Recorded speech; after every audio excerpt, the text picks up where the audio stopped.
Mutations only become effective, and indeed often dangerously so, when they are not countered by a sufficient amount of non-mutant cells. This also has to do with whether the mutation is dominant or recessive. However, upon entering in any greater detail into the maelstrom of microbiology, I personally experience an extreme scale parallax.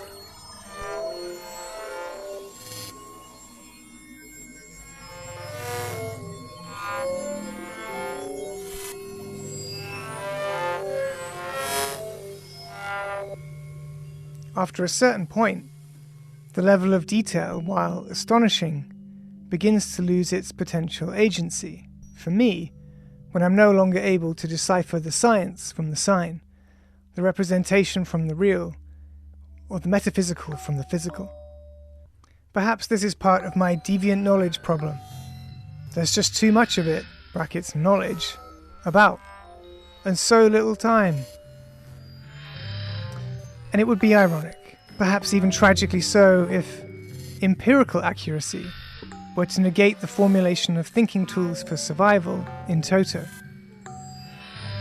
Why employ scientific models if no one understands what you're saying or how you say it?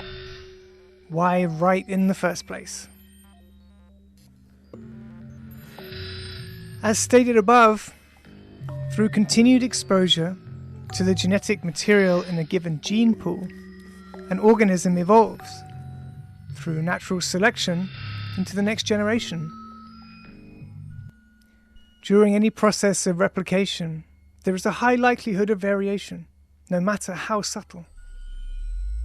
In organic life, these variations have become known, until very recently, as mutations. However, we now know that variation in organic replication can also be due to a chemical process called epigenetics. Epigenetic programming is a hot topic at the moment, as it reveals the contingency of how we reproduce our cells upon environmental and hereditary factors, as outlined above and below. To repeat, epigenetic chemical tags, known as the epigenome, affect the way in which DNA is read by the cell when it reproduces. In a sense, this interpretation of the data is also a form of selective gathering of certain parts of the DNA to create a new version of the cell being reproduced. Like an edit or an argument, like history itself. Epigenetics and mutation, brackets, and therefore modes of gathering and selection, close brackets, can therefore be said to lie at the heart of the development of a species. If I think about cultural expression, the idea of gathering could also be understood as a process by which cultures are subjected to forces that select, brackets, or edit out certain kinds of knowledge to be transmitted across space and time. As with all organic life, humanoids can only learn from their mistakes. Life requires a process of trial and error for mutation to be possible. In a paradigm of trial and error, brackets, or variation and selection, a multitude of differentiated DNA and segments of DNA, genes, represent different opportunities for growth and evolution.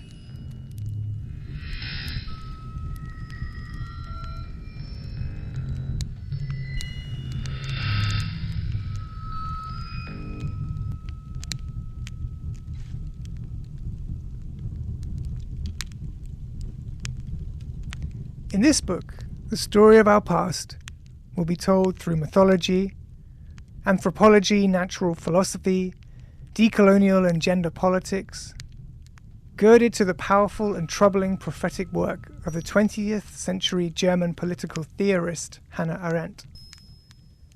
In this manner, I aim to trace the mutation of the ways in which a chaotic universe has been put to political use throughout history. in a way that foregrounds some of the more contentious issues of today, such as the recurrence and instrumentalization of race thinking across the globe.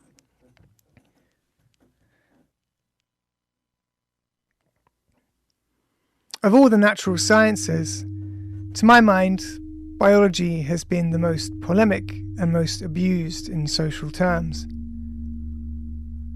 Vicious race thinking found its home in the 20th century race, quote-unquote, race science of eugenics, but its origins lie in 13th century Portugal, according to United States author, professor and anti-racist activist and historian Ibram X. Kendi, brackets detailed in chapter 5. While the race thinking of 13th century Portugal was created to assuage the consciences of those involved in the market for enslaved peoples, these same post-rationalizations also preceded and prepared the ground for transatlantic slavery and the atrocities of settler colonialism. As argued by Hannah Arendt, these dehumanizing ideas led to the rise of fascism, totalitarian and Stalinism, and the Holocaust of the 20th century. Disturbingly, due to the work of Charles Darwin's first cousin Francis Galton, much of Galton's theory of eugenics has bled into the algorithms which shape the digital world of today. According to Professor Robert Elliott Smith of University College London, the sexist and racial biases inherent in the eugenics theory of Galton were uploaded into the University College London's libraries, which have gone on to develop the hugely powerful algorithms for companies such as Facebook. According to Dr. Smith, who has worked on artificial intelligence for 30 years,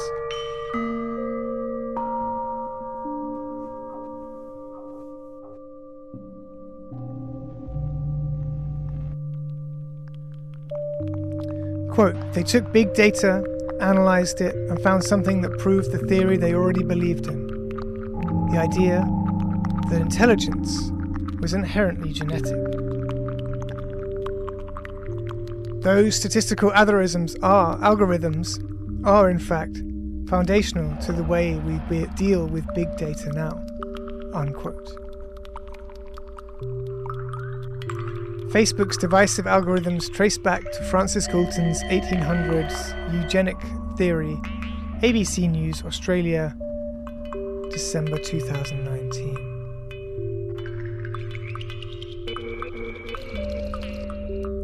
Eugenics, as applied to humans, is thinly veiled white supremacist racism, which asserts that intelligence, ability, and character are the products of genetic inheritance, despite the fact that racial predetermination has, of course, been repeatedly scientifically disproven. However, according to Suzanne Plich of the Racial Equity Institute, we now know that, quote, since the Human Genome Project, that we are, genetically speaking, 99.9% the same as human beings. There is more genetic variation in a flock of penguins than there is in the human race. Unquote. How Race Was Made, Seeing White Part 2, seen on radio, March 2017. After 3 years of researching and writing, at the root of this work there remains a strong concern that the conditions which led to fascism in the lead-up to the Second World War have seeped back into mainstream politics. I try to bear in mind something Hannah Arendt wrote in the revised introduction to her masterwork, The Origins of Totalitarianism, 1951, that, quote, the central events of our time are not less effectively forgotten by those committed to an unavoidable doom than by those who have given themselves up to reckless optimism. Unquote. Page 10, introduction, 1967. Given the development of the SARS-CoV-19 global pandemic shortly after I began putting pencil to paper in February 2020, it now feels less likely to find anyone who will evangelize on the great progress we humans are making as a species, with much staying power. But short bursts of naive and careless behaviour, truncated by surges in infections, have, however, made the binary between, quote, unavoidable doom, unquote, and, quote, reckless optimism, unquote, much more common. But mutation is bigger than COVID, bigger than my lifetime or those of the ones we have tragically lost. As we shall see, mutation is the building block of life, and sadly, many of its diseases also. Darwin himself characterized evolution as a dual process that searches for and then adopts new mutations over time when he wrote of variation and selection. Given that humans have vastly more data and analytic computing power than during the 19th century, subsequent philosophers of science have sought to develop Darwin's concept to demonstrate how this dual function works.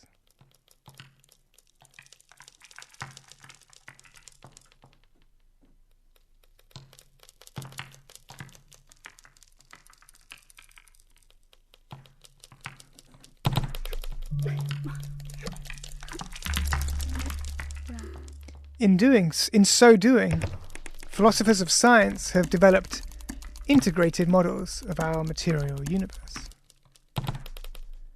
In A Thousand Plateaus, 1980, philosophers Gilles Deleuze and Félix Guattari describe metals as the most powerful catalysts on the planet.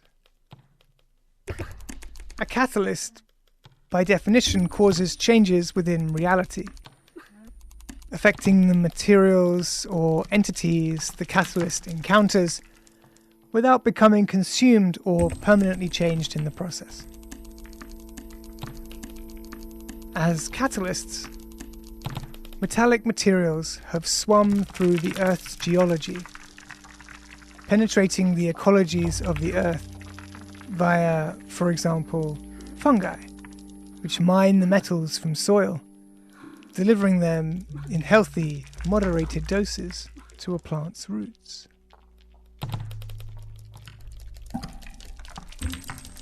Metals have triggered feedback loops across space and time in the form of manufactured tools and weapons. The consequences of which have been so pronounced as to warrant entire ages being named after them.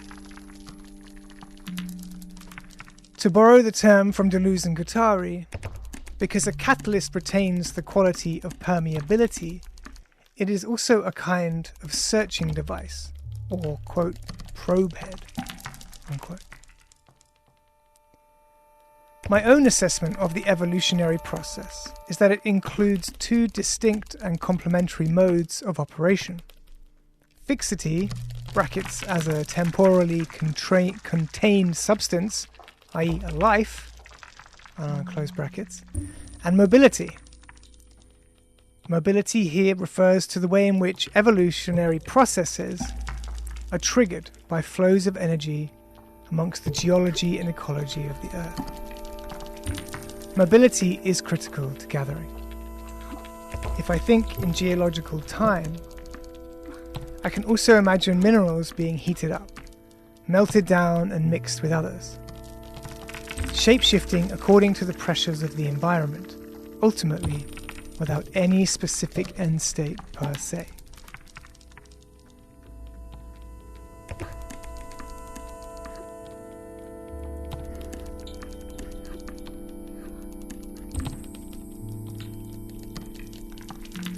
The systems theorist, artist and philosopher Manuel de Landa, whose work I drew upon in Here Comes Trouble, describes the evolutionary biology of this dual searching and selecting process, stating that, quote, a given species, or more accurately, the gene pool of a species, can be seen as the historical outcome of a sorting process, end quote. Ibid Delander. Given that I'm writing about biological and cultural evolution, it is necessary to be specific, to always write in terms of context, and to discuss particular circumstances.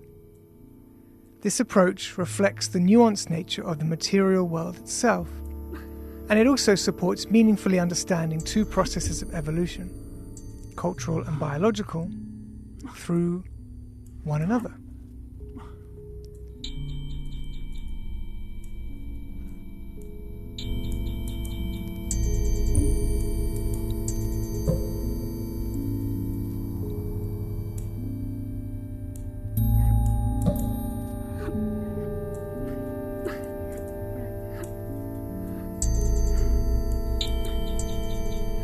The principle of exploring and selecting from the total sum of possible forms as an accumulative process that shapes the overall content of the gene pool has come to inform the way I think about cultural reproduction. In Chapter 7, I argue that a dual process of exploration and replication with modification can be meaningfully discussed in the terms of a feedback loop between listeners, makers, and broadcasters of radio. For example, to quote the Italian communist philosopher and pioneering pirate radio broadcaster Franco Bifo Berardi, the SARS-CoV-19 virus is teaching us a methodology. More on this follows. A gene pool is constituted by the variety of genes kept alive by the sum of living organisms in that ecology at that time. To return briefly to Deleuze and Guattari, an evolutionary searching device, or probehead, blindly explores the space of possible forms within that gene pool. There is therefore a limit to just how blind the searching device or probehead is in its exploration of possible forms. Footnote 6. For example, mutations occur at random with regards to current needs. They are, however, also products of highly specific environmental and internal factors. Blindness here refers to the intention of the organism's evolutionary apparatus, which does not have a specific endpoint as its goal, but rather has the goal of endlessly replicating. Thus, both searching and selecting, the articulation of two characteristics to the evolutionary process, must therefore be stressed. Evolution is not just a process of adapting the most advantageous qualities for survival. Evolution is a highly complex process through which the individual organism is connected to an infinite variety of shape-shifting and novel forms. This is evident in the way that species continue to shift and adapt rather than arriving at a static, quote, fittest, unquote, possible state. Life is contingency. Imagine a net cast into an ocean or quarry. Different genes are drawn from the haul, themselves the product of contingent selective pressures. The first probehead of the organism reproduces the qualities of that being that allow it to most successfully adapt to its environment. This is the classic Darwinian concept of natural selection, which is to say a gene can only go on existing in the body of a living creature. This selective process is biased towards longer claws for digging or defense against predators, or prey that has developed thicker armor in the quote-unquote arms race model of the survival of the fittest, so cherished by right-wing eugenicists. However, the very porosity of materials within an ecology, exchanged even from species to species. Footnote 7. Delander highlights the porosity of genetic materials between organisms, rather than ourselves, quote, many organisms freely exchange genes with other species during their lifetimes, unquote, Ibid Delander, shows us that another, more horizontal form of evolutionary development is also taking place. Delander goes on to mention that in some particular circumstances,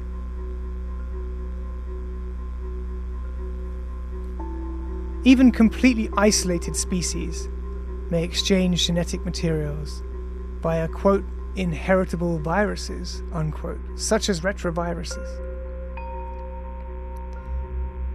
This process of hybridization is commonly observable in plants, though other more complex organisms express this form of developmental behaviour too. That additional searching mechanism, quote, bracket, though just as primary to how life works, close bracket, is referred to by Delander as the second probe head. As I have tried to unpack above, the concept of the second probe head reveals patterns of organization and expression that a single-minded, quote-unquote, survival of the fittest paradigm obscures. Delander writes of birds which learn new kinds of songs from other species while replicating their own, and flowers which produce naturally occurring hybrids. If the reader has begun to frown a little here, due to the blurring of subject matter, it is important to note that neither Delander nor I are making the argument that organic models of development are the same as processes of cultural evolution. They are, rather, productively analogous.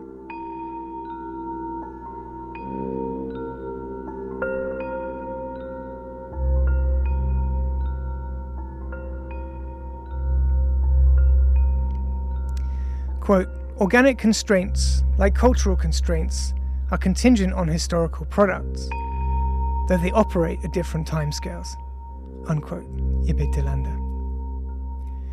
In a 2013 interview with Switch, Delander was asked to consider the potential role of art in the pursuit of evolutionary innovation, in, for example, design or public policy. Quote, Switch, in that art could be considered to be shaped by the agencies of language, not economy, do you think art can serve in the role of, quote-unquote, probehead, the searching device of possible states? And does this, in your opinion, characterize how art should function? Delander. Unlike linguistic theory, where I think these ideas work well, science and art involve too much deliberate action on the part of humans to be seen as a pure, quote-unquote, blind probing process. Plus, the timescales are not quite right either. Perhaps a modification of this idea, allowing for some conscious decision-making to interact with the blind probing of the searching device, could accommodate these cases, unquote. Switch New Media Journal, issue 28, 2013. To my mind, what Delander is saying here is that mutation, brackets evolution, occurs at different timescales for organisms than for cultures. A visible mutation takes thousands of years to happen in a human, for example.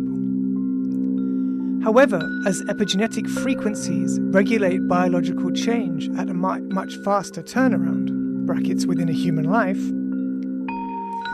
I propose that the issue of analogous comparison between the organism and culture can be approached differently through the field of cultural epigenetics.